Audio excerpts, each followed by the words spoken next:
the people of Ekiti State will be voting a new governor in less than a week. Is the electoral umpire ready? That's the big question, isn't it? What is the security update? How are the political parties doing? And most importantly, are the electorate confident of the electoral process? Do they trust the system? Channel Salvation will bring you an extensive coverage of the election, which will happen in the coming days. In the meantime, we've been engaging the candidates who are seeking to replace Governor Fayose, whose bargain with the people of the state will end in a matter of months. We will continue with that ahead of the July 14 election here in our Lagos studio. I have the candidates of the Social Democratic Party, SDP, in Ekiti State, Mr. Akinloye Ayegbusi. Thank you so much. Let's get a conversation started with Mr. Akin Ayegbusi. He is the candidate of the SDP in Ekiti State. Many thanks for your time on the program today. Why do you want to become? You are a banker, and now you want to be Ekiti State governor. Yes. Why? Well, what we have presently in Ekiti, it's such a very terrible situation, such that the level of poverty and deprivation of the youth, it's quite saddening and heartbreaking, as in you can't imagine it. Really? Is it that bad? Yeah, it's that bad. Are you talking about the administration in Ekiti presently, or generally the situation? Well, in the last 12 years, it's been sorry story for the youth in Ekiti, which I represent. It's been very, very terrible. Really? Yeah, for the people that have that level of education, I mean, going to that level of losing their self-esteem that low, it's quite disheartening. You're perhaps one of the youngest of all the candidates. And it's very, very interesting that you perhaps a lot of people said they didn't know you before now, and you came out and you beat those who they say have been on the ground in the SDP to win the ticket of the party. What happened? Well, what actually happened was that I went to the street. I went to 177 wards. I went to 16 local governments, telling the youth that this is your time. You need to take your destiny in your hands. And 70% of Ekiti population are youths, and they all went out en masse to support me on the day of primaries. Why did you choose SDP? I chose the SDP because it's a party that I believe in their manifesto. That is farewell to poverty. As Abiola has said in those days, that I grew up in poverty, I fought poverty, and I conquered poverty. And I'm telling you, kids, people, come and join me en masse and let's fight poverty. But we understand also there are reports that you're working with the incumbent governor. I've heard that severally, and it amazes me. How can I work with somebody I don't believe in his ideology? We don't share anything in common. I don't believe in him, and I can never work for him. We also understand that you're having secret meetings with the candidate of the APC. Is that true? Well, when you are doing very well, everybody wants to associate with you. So there's nothing I've not heard, but I can never. In the military, you don't reinforce failure. They failed, so I can't be a party to what what they represent. There are people that you cannot work with. I can never work with Fayose. I can never work with Fayemi. Why? For what? Why? We don't share anything in common. For goodness sake, I'm coming from a background where integrity is the word, and both of them, if we were juxtaposing them side by side, they are failed administrations to the Ekiti State people, and that's why the Ekiti State people will tell you, we don't want PDP, we don't want APC, we just want change, not the change that APC will give you, but we want a new thing. Really? A fresh idea. So what exactly are you bringing to the table? Well, we're saying to Ekiti people to say, we want to fight poverty. We want to, because anybody can say that you want to fight poverty. Everybody says that we can bring good life to you, but how would you make that happen? I'm a finance person. Okay. If you look at the indices of state at the moment, Ekiti is about 35 in poverty indices in Nigeria. So that is to say, even Nigeria is almost as good as we don't even know what they hand. Ekiti is perhaps one of the third or fourth poorest in terms of FAC allocation. Yeah, I know. But I'm saying... How do you want to turn that around? We will turn it around because that's my job and that's my joker. That's what I'm bringing on board. I will turn it around to the extent that is what I do for the past 18 years. That's what I do. We manage money, we manage finances, we manage different aspects of businesses. So you understand where the risk is in value chains. You know where to bring your people in. And besides, what we want to do for our youth is institutionalized, mark that word, institutionalized poverty alleviation, institutionalized empowerment, institutionalized growth, institutionalized development that will bring a lot of industries to Ekiti at any point in time so that we can enhance the capacity of our youth. And as much as possible, we want to de-emphasize. For the past 8 years, every successful administration in the basis of, say, they are developing the youth or they are empowering the youth, they buy Okada for them. I don't know what that means. For people that have that level of education. If you look at the percentage it's an insult on their... of the workforce, civil servants in the state, it's huge. Very huge. Ekiti State pays a whole lot of monies to out of the allocation to salaries. Yeah. And you know why?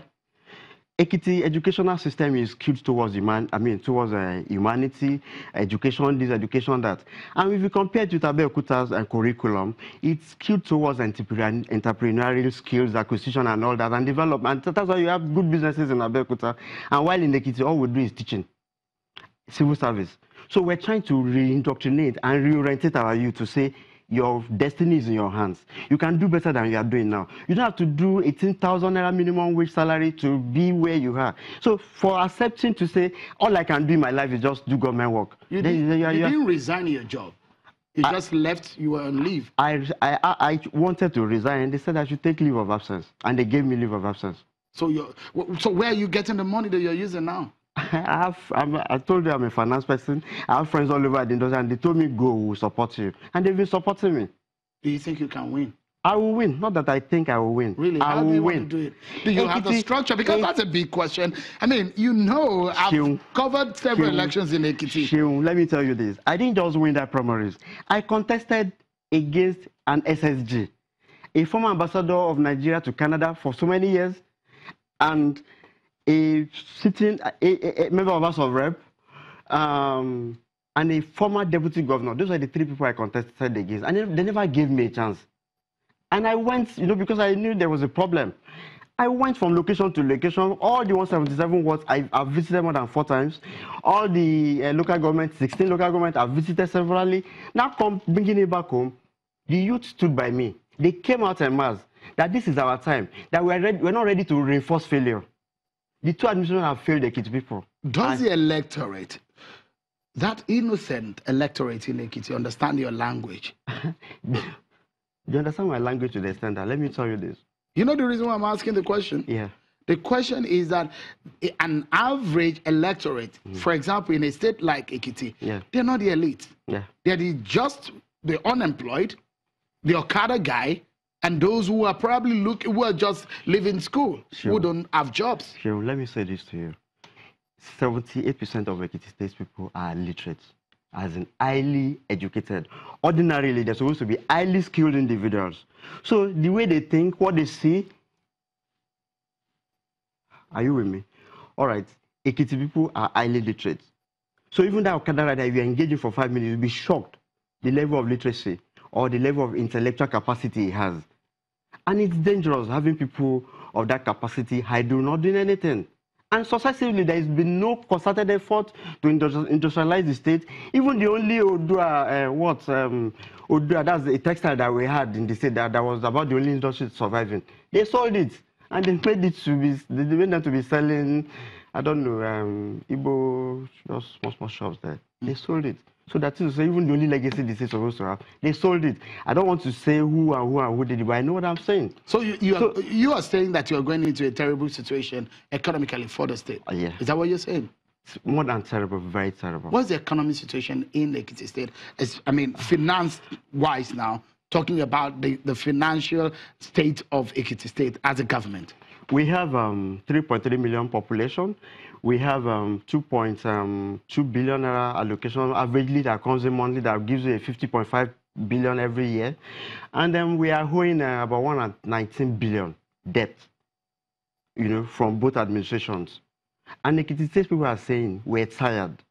Are you going to, is it until you sell us before we know that you people really want to be in government?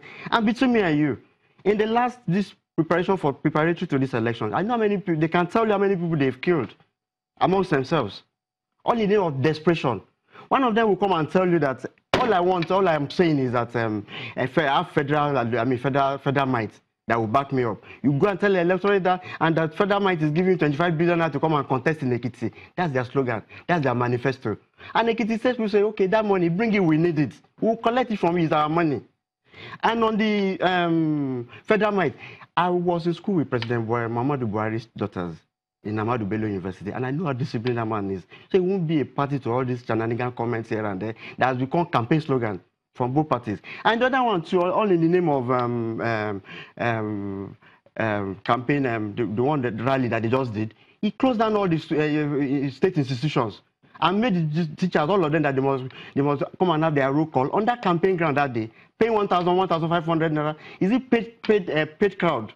Is that popularity? Let's go to the field and tell us what the popularity is all about. So you have the popularity? I'm telling you, I have the popularity, and I want what it takes to turn around the destiny of Ekiti. And Ekiti State, mark my word, will be great again. Really? Yeah. So, I mean, I'm coming in with so much passion and so much support from the youth. And you are a young man. You don't want to know what those guys are going through. I feel their pain. I feel like crying when I get to some locations. And I will ask myself that, how come that people have subjugated people to such a level? The worst thing that can ever happen to any man is to go to that level of low self-esteem.